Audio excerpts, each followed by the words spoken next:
زۆر ضروريە ئێمە کە دراسەی شخصیاتی کوردی خۆمانەکەین و تاریخی کوردی خۆمانەکەین وەکو ئەهلی ئیسلام کە دراسەیەکەینەوە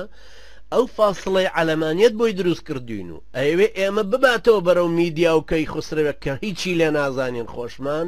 هەڵپەڕین بۆ کاوەی ئاسنگەر و دوایی بۆمان ڕوونکەنەوە بڵێن وڵا کاوە جاش بوو ئاسنگەرە زوحاک کورد بوو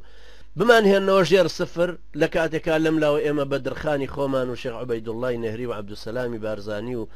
مەلا شێخ ئیبراهیمی میلی و یا اسماعیل خانی سمکۆ و یا شێ مەحمودی حەفید و یا قازی محەممەد و یایەکێکی تر لەمانەواز لێبێنین و بڕۆینەوە بۆ میدیا و کەی خوسرەوە کە خوای زانە لە پەڵە هەورای دۆزینەوە یا لە لافاوی چڵکاوی شوێنەکە یا لە تاریخێکە کە تێکەڵ بۆ لەگەڵ تاریخی ئەفغان و پاکستان و تاجیک و ئۆزبەکە یان هەر شتێکی وەهمە بۆ ئەم خەڵکە دروست کراوە ئێمە کوڕی میدیا و کەی خوسرەوین سەیرەوەی کە مەلای عەمامە بە سەریش لە کوردستان دیفاعی لێکە ئەڵێ بەڵێ میدیاوا بوو کەی خوسرە وا بوو ئەوە بەڕاستی حاڵی نەبوونە یان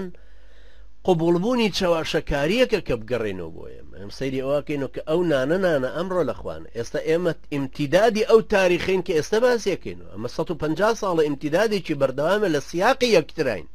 قۆناغەکان یەک بەیەک هاتوونەتە پێش ئەمە تەڵەن خاڵێکی گەورەیە